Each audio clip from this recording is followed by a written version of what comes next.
The first update we have today is about the financials for Teresa Giudice and Luis Ruelas from Real Housewives of New Jersey. Mm-hmm. We've got some information that really clarifies things regarding their significant tax debts. Yeah, it's quite the situation. Okay, let's unpack this a bit. So initially came out that Teresa owed, over $300,000 to New Jersey State? That's right. And Luis was facing a much larger figure, over $2.7 million in back taxes. Wow. So right away, that sets the scene for a pretty complex financial picture, doesn't it? It really does. So let's start with Teresa. For her, it seems like there's a clear resolution. She's officially paid off that state tax debt, the $303,889.20. Gone. Cleared. Yep. The Division of Taxation's case, which started back in March, it's now closed as of July 16th, apparently. That's a huge weight off her shoulders, you'd imagine. A major hurdle cleared. Definitely. But, this clarity for Teresa, it raises an important question when you contrast it with Luis's situation, his ongoing debt. Right. Big contrast. Because while Teresa's in the clear, he still owes, what was the number? $2,569,842.06. Still a huge amount. That's substantial. Even though he made a payment. He did, yeah. He paid $163,523.94 back in March. But compared to the It's total... It barely dents it. Exactly. So his liabilities persist, and it really highlights, a much more challenging path for him. When the tax problems first came out, fans online are pretty quick to blast them. Especially seeing Teresa, on luxury trips, showing off designer stuff. Yeah, the optics weren't great for some people. But then here's where it gets really interesting. Teresa's oldest daughter, Gia, she stepped up. On her podcast, right? Casual Chaos. That's the one. She defended both of them, really emphasizing her mom's role, saying she's been the sole provider for her and her sisters since Joe went to prison. A powerful statement of support. And she said, quote, everything will be resolved for her mom. And she had Luis's working on getting everything resolved as well, sort of painting this picture of a team effort. Mm-hmm. Mm-hmm. That's one perspective, definitely. Fierce family loyalty, presenting that united front. Yeah. But then our deep dive also clarifies a, let's say, contrasting insider view. There was a report back in April that illuminates how many of Teresa's own friends, reportedly, really dislike Luis, and they distrust his, quote, creative financing. Creative financing, okay. Yeah. And they were worried, apparently, that Teresa had sort of dug herself another financial hole, especially with no prenup involved. Oh, the prenup issue again? Right. Even though Teresa herself, reportedly, wasn't worried. Next, we're going to talk about some intriguing revelations regarding contract negotiations for one of the biggest names in reality TV, Bethenny Frankel. Bethenny recently opened up about her second return to Real Housewives of New York and what she shared about her contract. Well, it reveals a truly exceptional level of control. She recalled going back to the show, and when asked what she wanted, she basically said she asked for anything she wanted, and apparently she got it. It's really striking, isn't it? The extent of control Bethenny claims she wielded. She specified her contract allowed her to dictate the exact days, the hours, even how she wanted to shoot. And the money she wanted, she got that too. This really illuminates such a powerful negotiation position, maybe quite unique in reality TV, wouldn't you say? Absolutely. What this truly reveals is, not just her personal power, but it's like a rare glimpse into how a reality star, once they've sort of transcended the show itself, can leverage their brand. Leverage it to dictate terms that, honestly, maybe even Hollywood A-listers might envy. And her biggest priority, she said, was having control over her custody days with her daughter, which meant she could leave for vacations or arrive late and leave early from cast trips. Things like that. She even admitted this might have created some resentment among the other cast members, but for her, it was about getting her content done while prioritizing family. Bethenny's apparently very selective now about the projects she takes on. She says she declines a lot of TV shows because they're just a time suck. Yeah. And she wants to avoid the bulk of the suits, the cameras, shooting, hair, makeup, editing, the whole production side. She said she'd only consider a very specific situation for an astronomical sum, specifically mentioning like 7 figures for a couple of months. Wow. And she even compared herself to Linda Evangelista, didn't she? Yeah, she quipped, "Now you're going to get me out of this house with makeup on. It's going to be a real number." However, there is a counter perspective here. An insider spoke to Page 6 and denied part of Bethenny's claims. Yeah. They said it's not true that Frankel called the shots over everything. Right. So while the insider pushed back on the extent of her control, they did acknowledge that Bethenny was, quote, treated with respect and with genuine empathy for the situation she was in at the time. Which adds a bit of nuance, maybe. It suggests that even with complaints, networks might be getting more attuned to star welfare, or at least, how that perception plays out publicly. A bit of damage control, perhaps? Could be. It clarifies the narrative anyway. Confirms positive treatment without confirming absolute power. Next update we have about Luann de Lesseps' accusations and Cartagena trip revelations. So we've looked at Bethenny's power behind the scenes, but sometimes that power, or just the perception of it, really sparks intense drama, especially when trust breaks down. Which brings us right to Luann de Lesseps. She has some pretty bold claims about who's feeding stories to the tabloids. So Luann was on Therapist with Jake Shane, and she stated flat out, whenever her name appears on page 6, she knows Bethenny called them. And she didn't stop there. She also included Sonja, calling her Sonjarita, and saying she's friends with everybody at page 6. Luann seems convinced neither Bethenny nor Sonja would ever admit to leaking stories, though. Believable, I suppose, in that world. And beyond the leaks, Luann also talked about just her general experience filming with Bethenny. She said she did not enjoy those times and that it felt like walking on eggshells, which is, wow, such a strong contrast to Bethenny's own description of her cushy contract. It's really striking, isn't it, that difference in experience? Bethenny describing significant control and comfort, and then Luann feeling constant tension, discomfort, working right alongside her. And speaking of uncomfortable experiences, Luann also got into some previously untold dirty details about that infamous cast trip to Cartagena, Colombia. She recalled genuinely dangerous boat ride, apparently, and then widespread food poisoning, which led to, well, let's just say some graphic accounts involving diarrhea. Oh, boy. Yeah, Luann really brought to life the extreme and sometimes pretty unsanitary realities cast members endure, stuff that's often totally unseen by us, the audience. She shared that Sonja wore diapers because she didn't want anybody to know that she shoot her pants. Oh, my God. And apparently Ramona Singer was shooting on the floor. And Luann said, half of us shit our beds. Luann called it a trip from hell. Sounds like it. It's just a stark reminder that what makes it to screen is often just the very tip of the iceberg of what they actually go through. Next update we have about Alexis Bellino's unique bridal shower. Alexis Bellino recently celebrated her bridal shower. This is ahead of her upcoming wedding to John Janssen.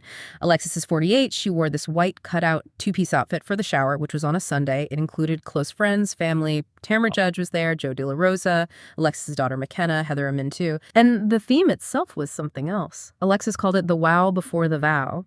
She emphasized there's nothing traditional about her wedding or shower. So instead of a fancy lunch, they got jeweled, which apparently included permanent bracelets, ear piercings, necklaces. And she said, hilariously, this jewelry will last longer than any sushi or caviar. That's actually a fascinating shift, right? From the ephemeral, like food, to lasting mementos like jewelry. It totally aligns with her unconventional approach. And yeah, it makes you think about what people value as truly meaningful takeaways from a celebration these days. True. And for anyone wondering about her and John Janssen, who's 62, Alexis confirmed they are okay. This is despite those past rumors about John maybe texting a younger woman.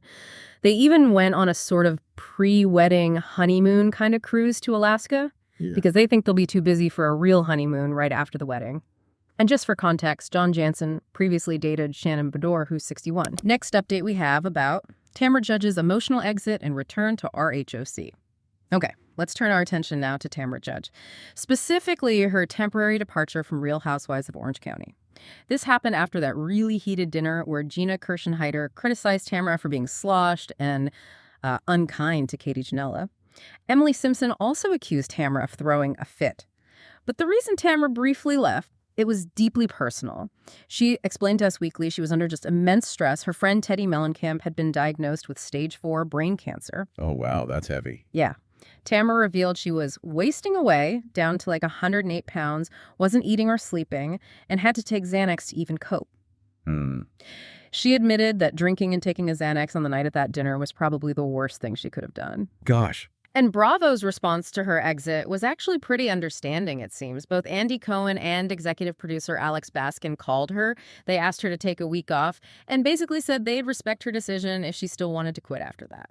That is striking, actually. Seeing the network take that kind of understanding, supportive approach. especially given the drama they usually thrive on. Tamra, though, she expressed disappointment in Emily and Gina. She felt they lacked compassion during that incredibly tough time for her. She said only Heather Dorit truly had any compassion whatsoever for me.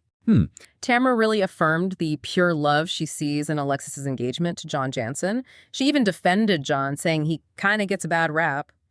Tamra noted John was a single dad who, when he met Alexis, apparently knew immediately that he wanted to get married. Ah, okay. So that connection clarifies the strong bond between Tamra and Alexis then. It reinforces the idea that there's a supportive friendship there, despite any past conflicts on the show.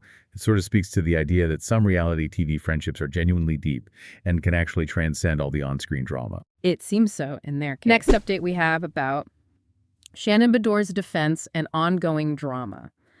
All right, let's turn to Shannon Beador now. She's been responding to claims that she mistreated the crew and also addressing that intense confrontation she had with Katie Janela. This all blew up at Heather Dorit's birthday party, remember? Shannon confronted Katie because she believed Katie had secretly recorded her during an alleged meltdown about Alexis Bellino. Shannon was apparently screaming at Katie, claiming she was worse than Alexis. Then rumors started flying that Shannon took her anger out on the crew and got told off by Bravo execs. Yikes. This vividly brings to life those heated exchanges, right? And the alleged behind-the-scenes fallout from these cast conflicts. It also highlights that really controversial issue of secret recordings, especially when you think about California's two-party consent laws for recording conversations. Okay. It makes you wonder about privacy expectations, or maybe the lack thereof. In these environments where everyone's under such intense scrutiny. Yeah, definitely. And a fan even called into SiriusXM's Jeff Lewis Live about this. They questioned why Katie was getting pummeled to death for talking to bloggers when other co-stars like Tamra Judge are also known to engage with bloggers. The fan basically suggested the whole crew's just trying to ice her out. That raises an important question about perceived double standards, doesn't it? Right. And what's the litmus test for acceptable behavior within that specific RHOC cast? It illustrates the complexities of group dynamics under the public microscope, where the rules for sharing info or criticizing others seem to shift depending on who's involved. That's for sure. Shannon, though, she denied mistreating staff. She also denied being subdued after the argument. She asserted she was dancing right after talking to Katie and was having fun. Yeah. And she also hinted at future revelations against Katie as the season progresses, suggesting, there's more to come. Next update we have about Scheana Shay's relationship clarifications. Okay, let's move over to Scheana Shay. She recently reacted to Adriana de Moura's claim that Scheana sabotaged her romance with Captain Jason Chambers. You might remember Adriana publicly stated at BravoCon that she was dating Captain Jason, but on her podcast, Shenanigans, Scheana clarified her perspective. She believed Adriana wanted to hook up with him, but that they didn't actually. Right. Scheana confirmed she told Captain Jason exactly what Adriana said on stage, and apparently he denied Adriana's version, saying, quote, "That is not what happened." So it clarifies the factual discrepancies, at least from Scheana's point of view. Really highlights the often subjective nature of truth on these shows, doesn't it? It does. And when her co-host brought up Adriana calling her a cockblocker, Scheana actually humorously admitted, yeah, she's trying to set Captain Jason up with other friends. She specifically mentioned Lala, Ashley Darby, and Michelle Sane. It's quite striking, the candidness there. We also got an update on Scheana's relationship with Zach Wickham. After what she called a rocky past year stemming from his drama with her friend Janet Caperna, Scheana shared that she and Zach have actually gone to lunch and are now good in their friendship. Their past issues apparently stemmed from Zach's drunken comments about her friends and also Scheana's negative comments about him on a podcast. Next update we have about fan concern over Darcey Silva's appearance. Finally, let's talk about the online chatter surrounding Darcey Silva's latest appearance in some social media videos. It seems to have left a lot of fans quite shocked. Just for some quick background, Darcey, from 90 Day Fiancé, before the 90 days, starting back in 2017, multiple seasons, different love interests, and then her spin-off, Darcey and Stacey from 2020. So in these recent videos, one Instagram clip from August 8th showed her eating kava. She's saying, if it's not fabulous, it's not going in my mouth, rating her burrito bowl a 9.7 out of 10. Another video on TikTok had her trying a McDonald's snack wrap, captioned, snacking like a queen. Pretty standard influencer stuff, right? You'd think so. But the focus for fans wasn't the food. It was Darcey herself. Many deemed her unrecognizable. The comments were intense. Things like, too much work done, girl. You don't look like the beautiful, strong woman you used to be. Others said, love you, but please stop with those lips and the surgery. Some were really quite blunt. This should be shown to people to scare them away from plastic surgery. Wow. Yeah. I'm mortified for her. This is so sad. I cannot believe her father and daughters are not making her stop. And even at some point, doctors have to say no. One summed it up. You've absolutely went too far. The lips and exaggerated jawline is not cute. Darcey's case. It feels like it goes beyond just fan criticism of plastic surgery, you know? Right. It kind of highlights this really tricky ethical tightrope that networks sometimes walk. They might push for dramatic transformations or at least benefit from the buzz they create, but at the same time, they foster these parasocial relationships where viewers feel totally entitled to police a star's personal choices. That's a really interesting point. It creates this, like, dangerous feedback loop, maybe, where public pressure directly influences and then turns around and condemns the very changes it implicitly encouraged in the first place.